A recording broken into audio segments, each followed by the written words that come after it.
Shalom,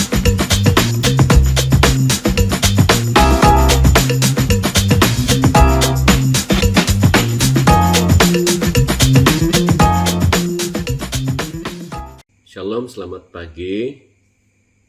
Salam sejahtera, salam kasih dalam Tuhan Yesus Kristus, Tuhan dan Penyelamat kita. Bersyukur kepada Tuhan pada pagi hari ini atas kesempatan yang begitu indah Tuhan izinkan untuk bertemu dalam acara kesayangan kita, Devotion from Nation. Pada pagi ini saya mengajak kita untuk belajar dari 1 Raja-Raja pasal yang ke-11. Dari 1 Raja-Raja pasal yang ke-11, saya akan membawa kita membaca ayat yang kedua sebagai ayat fokus kita pada pagi hari ini. Ayat 2 berkata, "Janganlah kamu bergaul dengan mereka, dan mereka pun janganlah bergaul dengan kamu, sebab sesungguhnya mereka akan mencondongkan hatimu kepada Allah-Allah mereka." Tema renungan kita pada pagi hari ini ialah bahaya pergaulan buruk. Bahaya pergaulan buruk. Saudara yang dikasihi oleh Tuhan, kita ini diciptakan oleh Tuhan bukan sebagai makhluk individu, tetapi kita diciptakan oleh Tuhan sebagai makhluk sosial. Kita tidak dapat hidup seorang diri di muka bumi ini, tetapi kita memerlukan orang lain untuk kita bergaul, untuk kita saling berinteraksi. Kita perlu membangun hubungan dengan orang lain. Allah tidak menciptakan Adam seorang diri, tetapi memberikan Hawa sebagai teman pendampingnya untuk saling bergaul. Jadi pergaulan itu merupakan salah satu cara kita bersosialisasi. Apa yang harus kita perhatikan ketika kita bergaul ataupun bersosialisasi adalah jangan sembarangan bergaul. Sebab jika kita salah bergaul akan membawa akibat buruk bagi kehidupan kita. Itu sebabnya Allah dengan tegas melarang dengan perkataan jangan bergaul dengan mereka. Jika kita berada di lingkungan yang baik, pergaulan kita ditunjangi dengan pergaulan yang baik. Dan itu berarti kita sedang memupuk kekuatan untuk meninggalkan kebiasaan hidup yang buruk atau kebiasaan-kebiasaan yang negatif. Tetapi ketika kita terlibat dalam pergaulan yang tidak sehat, kita sebenarnya sedang membuka celah atau membuka pintu seluas-luasnya terhadap hal-hal yang buruk untuk mempengaruhi hidup kita. Paulus berkata, pergaulan yang buruk merosakkan kebiasaan yang baik. Dilanjutkan dalam Amsal 13, siapa bergaul dengan orang bijak menjadi bijak, tetapi siapa berteman dengan orang bebal menjadi malang. Dari pembacaan kita awal tadi, mari kita belajar dari kisah hidup Salomo anak Daud. Salomo diberikan nama lain oleh Allah melalui Nabi Nathan, yaitu Yadijah, yang berarti dikasihi oleh Tuhan. Oleh sebab kasih Tuhan kepada Salomo, Tuhan berfirman, "Dialah yang akan mendirikan rumah bagi namaku, dan aku akan mengokohkan takhta kerajaannya untuk selama-lamanya. Aku akan menjadi bapanya, dan ia akan menjadi anakku." Wah, ini begitu indah sekali. Allah mengatakan firman-Nya kepada Salomo. Dan Alkitab juga mencatat bahwa tidak hanya berfirman, Tuhan juga menampakkan diri kepada Salomo sebanyak 2 kali. Kali yang pertama yaitu ketika Salomo meminta hikmat.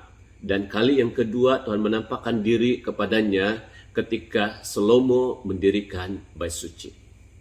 Dalam setiap kesempatan, Tuhan selalu memperingatkan Salomo, "Jika engkau hidup menurut segala ketetapanku."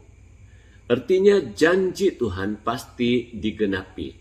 Dan janji itu terbukti ketika Salomo hidup dalam ketaatan. Tuhan memberkatinya sehingga Alkitab mencatat Raja Salomo melebihi semua raja di bumi dalam hal kekayaan dan hikmat. Sungguh luar biasa Tuhan menggenapi janjinya dalam kehidupan Salomo. Dalam pasal 11 dari 1 Raja-Raja ayat yang pertama sehingga ayat yang ketiga, kita membaca itu diceritakan tentang pergaulan buruk Salomo. Apa yang Salomo lakukan? Mari kita lihat bersama ayat yang pertama sehingga ayat yang ketiga. Dikatakan di sini, adapun Raja Salomo mencintai banyak perempuan asing.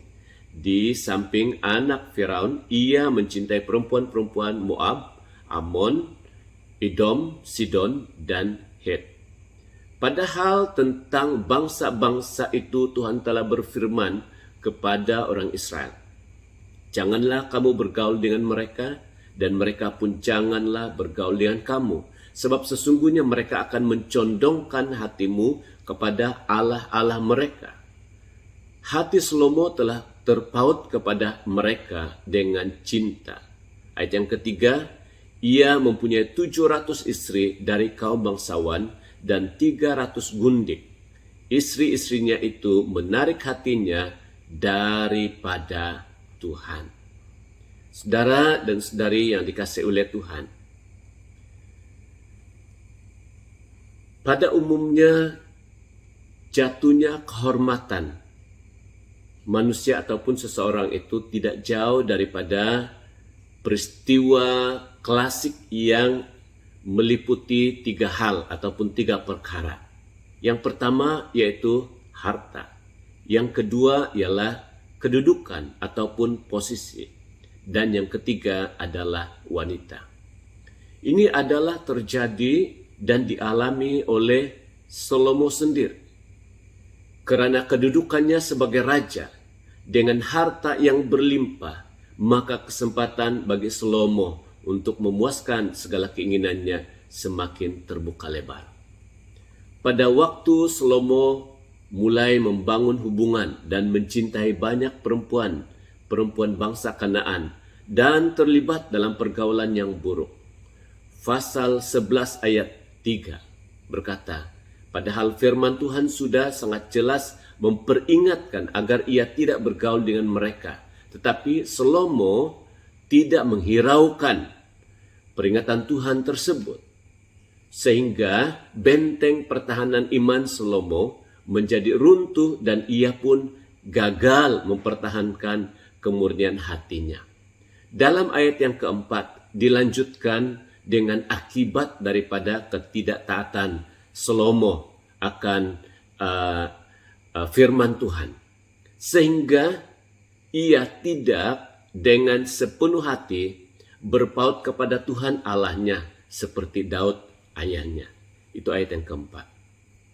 Bahkan ketika istri-istrinya meminta dia untuk membangun bukit-bukit pengorbanan bagi Allah-Allah mereka, Salomo tiada kuasa untuk menolak. Dia tidak mampu untuk mengatakan tidak. Malah dia sendiri yang melakukan apa yang dikehendaki oleh istri-istrinya itu. Dalam ayat yang ke-7 dan 8 berkata, pada waktu itu Salomo mendirikan bukit pengorbanan bagi Kamos, dewa kejijikan sembahan orang Moab, di gunung di sebelah timur Yerusalem, dan bagi Molok, dewa kejijikan sembahan Bani Ammon. Demikian juga dilakukannya bagi semua istrinya. Orang-orang asing itu yang mempersembahkan korban ukupan dan korban sembelihan kepada Allah-Allah mereka. Saudara dan saudari yang dikasihi oleh Tuhan, disebabkan tidak lagi hidup dalam ketaatan, maka berfirmanlah Tuhan kepada Salomo sebagai akibat daripada perbuatan itu. Oleh karena begitu kelakuanmu, yakni engkau tidak berpegang pada perjanjian dan segala ketetapanku yang telah kuperintahkan kepadamu, maka sesungguhnya aku akan mengoyakkan kerajaan itu daripadamu dan akan memberikannya kepada hambamu. Tuhan membangkitkan lawan-lawan bagi Salomo, dan di akhir hidupnya tanda-tanda kemerosotan dan perpecahan kerajaan Israel menjadi kenyataan. Kerajaan Israel berpecah menjadi dua bahagian, yaitu bahagian Israel, bagian utara. Kerajaan Israel bagian utara dengan ibu kota di Samaria, dan kerajaan Yehuda dengan ibu kota di Yerusalem. Karena terlibat dengan pergaulan perempuan-perempuan asing, Salomo mengalami kemerosotan rohani dan jatuh ke dalam dosa penyembahan berhala. Saudara dan saudari yang dikasihi oleh Tuhan, bagaimana dengan kita? Pergaulan buruk apakah yang sedang mengintai hidup kita dan berkemungkinan menggeserkan iman kita sehingga hati kita tidak sepenuh hati berpaut kepada Tuhan Allah kita seperti Salomo? Mari kembali ke pangkal jalan. Hentikan dan jangan diteruskan apa yang boleh menggeserkan hidup kita dari hadapan Tuhan, agar janji Tuhan akan digenapi di dalam hidup kita jika kita terus taat dan melakukan perintah Tuhan. Demikian firman Tuhan yang menjadi perenungan kita pada pagi hari ini. Kiranya kita sekalian diberkati lewat kebenaran firman Tuhan ini. Mari kita tunduk kepala dan berdoa. Kami bersyukur kepadamu ya Tuhan atas kebaikan-Mu yang selalu memperingatkan kami. Engkau menegur dan mengajar kami ya Tuhan karena Engkau mengasihi kami.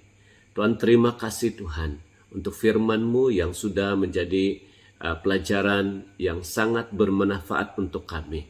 Tuhan, kebenaran firman ini kiranya akan terus-menerus bekerja dalam hati kami, bekerja dalam hidup kami, sehingga hidup kami dibentuk, diubah oleh kebenaran firman-Mu, dan kami menjauhkan setiap pergaulan yang buruk yang boleh menyebabkan akibat yang tidak berkenan kepada Tuhan di dalam hidup kami. Tuhan, pada pagi hari ini kami berdoa menyerahkan ke dalam tangan-Mu untuk setiap anak-anak Tuhan yang telah mengikuti perenungan firman-Mu. Diberkati ya Tuhan hidup mereka, diberkati pekerjaan mereka, diberkati keluarga mereka, diberkati pelayanan mereka, diberkati pembelajaran mereka ya Tuhan, bagi mereka yang sedang menuntut ataupun sedang di dalam pembelajaran. Tuhan, kami berdoa supaya setiap kami diberkati dengan penyertaan Tuhan, campur tangan Tuhan di hari-hari yang begitu mencabar ini ya Tuhan. Engkau tetap Tuhan yang berjanji menyertai kami sampai akhir hayat kami.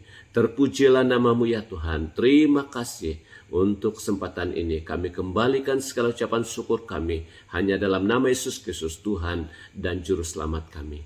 Haleluya, haleluya, amin.